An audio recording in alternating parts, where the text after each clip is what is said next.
My husband said he was with the boys, but the glitter on my face said he was with a stripper named Midnight, so I followed the sparkles straight into hell. Story. Posted by you/glitter snitched me out.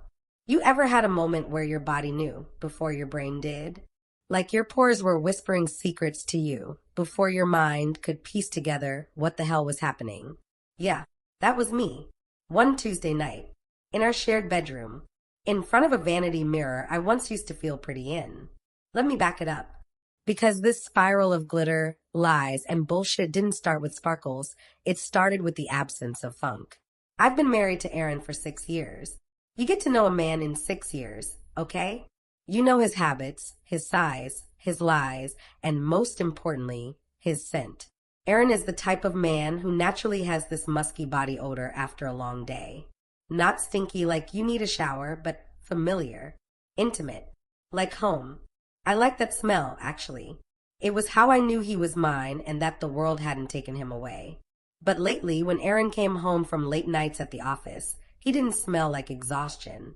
He smelled like fresh eucalyptus body wash and air-dried cotton towels. Clean. Too clean. Suspiciously clean. The first night I noticed, I was curled up in bed scrolling through TikTok, wrapped in his old hoodie that still had last month's smell clinging to it. When he came in, 11:47 p.m., he dropped a kiss on my forehead and said, "Hey, baby," in a tone that was just a little too perky for someone working a double shift. "You smell nice," I mumbled. "Huh," he blinked. "You smell like you just showered." "Oh, yeah. I washed my hands at work. Probably the soap." He was so quick with it. "Okay, soap on your neck, chest, arms, and freaking ears?" "Sure, babe." From that day on, he started coming home cheerful. Like overcompensating, song in his voice, chuckling at nothing kind of cheerful. This man once grunted at me for breathing too loudly during his nap. Now he's whistling like he's starring in a musical. "Had a good day, huh?" I asked one evening as he danced into the kitchen and opened a bottle of wine. Our anniversary wine. "Yup. Closed a big deal," he said, clinking his glass with mine. "To us." "To us?" We hadn't had sex in 2 weeks. "To us?" Then he started skipping dinners. "Already ate with the guys," he'd say, burping with a smirk and heading to the couch.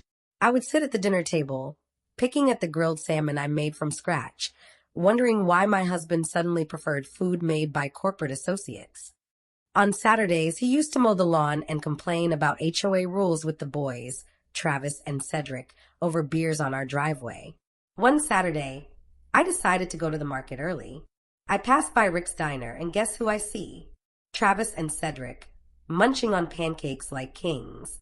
I walk up, big smile, and say, "So Aaron's not with you guys today?" They looked up at me like I'd farted. We haven't seen Aaron in like 2 months," Travis said.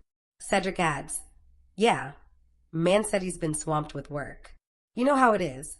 I smiled, but inside my brain was screaming. I played it cool, grabbed my kale, and went home like nothing happened. But now the itch was there.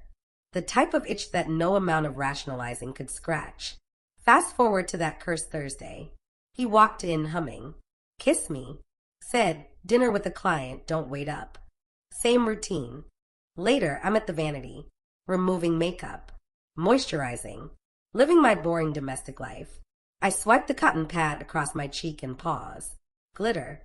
A microscopic flash of pink. I lean closer. Another fleck.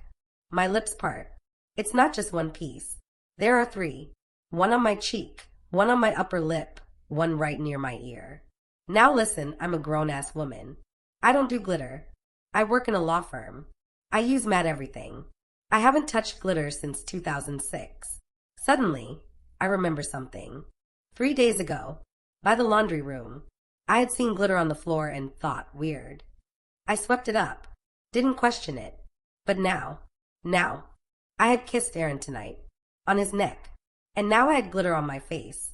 Y'all, I sprinted, like a woman possessed. He was in the living room, sitting in the dim glow of the TV, casually watching some documentary about sharks. Sharks, as if he wasn't the predator. I charged in and said, "Babe, I need to see something." He blinked, confused. "What?" "Let me see your neck." "What the hell are you talking about?" Let me see your neck, Aaron. He stood up, backing away slowly. You're scaring me. Oh, I'm scaring you? Are you scared of glitter now? You wearing makeup, baby? You out here letting Tinkerbell kiss your neck? He laughed nervously. Are you high? I lunged forward. He flinched. You're being insane right now. Am I? I yell, spinning around. I found glitter on my face after I kissed you. You smell like hotel soap. Your friends say they haven't seen you in 2 months. You skip my dinner but come home smelling like Dove for men and guilt, and I'm the crazy one. He looked around like he was searching for hidden cameras. You need to calm down. No, I need to see your shirt collar. Lift it. I'm not doing that. Aaron. I said no. We're screaming now. Like full-on verbal warfare. You're hiding something. I yell. I'm not hiding anything. You're acting delusional. Then prove it. Let me look at your F. He bolted. Ran past me like he was running from a crime scene. Straight into the shower. Slam. I banged on the door. Open this door. From inside, I'm showering. I had a long day. I stood there, fists clenched, staring at the door like it was the final boss in a video game. A few minutes later, he emerged, soaking wet, towel around his waist. Neck glistening. Glitter? Gone. He smirked. See? Nothing. Nothing? Nothing. Y'all, that night, I slept with my eyes open. My soul was pacing the floor even though my body was in bed. The glitter was gone, but I knew the truth was hiding in plain sight or somewhere under that towel. I called a private investigator the next day, and I bought my own glitter, just in case I needed to fight fire with Sparkle. Update pending. And yes, the PI found something. And yes, it gets even worse. Think, motel receipts, a woman named Midnight, and a damn receipt for glitter lotion. Let me know if y'all want part 2. Because this is just chapter 1 of Glitter and Betrayal, the Unholy Chronicles. YSSS, I've been waiting for you to say that.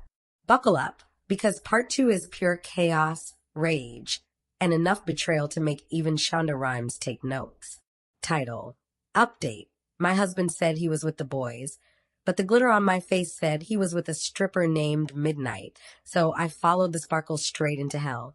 Posted by you/glitter snitched me out.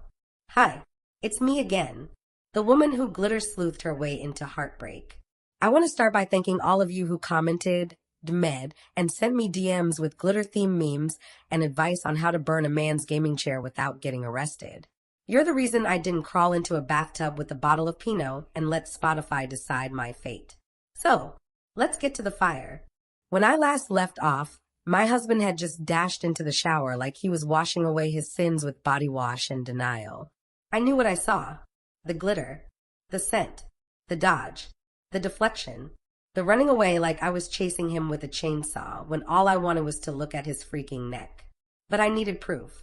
Something tangible. Something that didn't disappear with the rinse cycle. Enter private investigator Julia. Julia is a friend of my coworker. She's 5 feet 1 inch, drives a beat-up Prius, wears shades indoors, and has the emotional empathy of a Terminator. I loved her instantly. When I told her what I suspected, she didn't laugh. She didn't roll her eyes. She said, "Glitter doesn't lie. I'm on it. Y'all. In 2 days." This woman came back with photographs, receipts, hotel logs, surveillance screenshots, GPS records, a full folder like she was presenting in court. It even had a title, Operation Sparkle Snake. Let me tell you what she found. Magnifying glass tilted left evidence number 1, the motel. Every Tuesday and Thursday, days he claimed to be working late, Aaron was checking into a motel that literally had a pink neon sign that said Sweet Dreams Inn. Barf. Not a hotel. A motel. The kind with vending machines that sell condoms in the hallway. Receipts? Check. Room 103. Paid in cash. Magnifying glass tilted left evidence number 2. The woman. Her name was Midnight. I wish I were making that up. Julia got photos. He met her outside the motel twice. She was wearing a sequin pink miniskirt, thigh-high boots, and what appeared to be a diamond-shaped purse that matched the literal glitter trail she left behind like some twisted version of Hansel and Gretel. She kissed him on the cheek. He grabbed her waist. And in one photo, he carried her bag. Aaron, who couldn't even carry my purse for 5 seconds when my arms were full. I screamed. Magnifying glass tilted left evidence number 3, the lotion. This was the part that almost made me black out. Julia went to the motel's trash bin after one of their checkouts. She's committed. In the trash, an empty bottle of Victoria's Secret Shimmering Love glitter lotion. I Googled it. I went to the store. I sniffed that thing like a bloodhound. It was the exact smell that had been lingering on Aaron's neck. Not hand soap. Not new shampoo. It was her, Midnight, and her damn lotion. Now, you'd think I would confront him with the folder, the photos, the damn bottle of glitter lotion I bought and labeled Exhibit A. But no, I want to make it cinematic. So I planned a dinner. I cooked his favorite meal. Lamb chops, garlic mash, asparagus, even baked him a mini cake. He came home, did his usual fake cheerful. Hey, babe. I smiled. Oh, wow, is this all for me? He said, grinning. Yes, I replied. A thank you dinner. For what? For all your hard work. For always telling me the truth. He blinked. A twitch. We sat, ate, laughed. I let him relax. I let him compliment the lamb. He even reached across the table and kissed my hand. And then I reached under the table and slid the folder into his lap. What's this? He asked. I sipped my wine. He opened it. The silence was deafening. He flipped through photos, motel shots, screenshots, GPS logs, and finally, a Ziploc bag taped to the inside cover. Inside it, glitter. I said, in case you forgot what honesty looks like. It sparkles. He looked up, face pale, eyes watering, mouth open. I stood up, walked to the kitchen, grabbed the cake, put it in front of him. The frosting read, "Congrats on your side chick." He said, wait, babe. It's not like that. I didn't mean it just happened. She was there, I was weak, and you were always busy with work and... I cut him off. You chose Midnight over your wife. You could have come to me. You could have said, hey, I need more affection, or I'm spiraling. But instead, you chose glitter lotion and motel lies. He started crying. I wish I could say I was sad. I wish I could say I wept too. But no, I sat across from him. Calm, cold, free. You don't love me, I said. You just love what I represented. Safety, image, convenience. And you still threw it all away for someone who probably calls herself a glitter goddess on Instagram. He whispered, please don't leave me. I got up, walked toward the door, grabbed my keys, my bag, and then I turned and said the one thing I knew would haunt him. By the way, Midnight isn't even her real name. Her real name is Carol. You left me for a Carol who sells bath bombs on Etsy. And I left. Update 2 coming soon. The aftermath. Divorce papers. Therapy. My rebirth era. And yes, I confronted Midnight too. You're not ready for what she said to me. Glitter might be small, but so is the lie that ends a marriage. Sparkle's nail polish stay sparkly, y'all.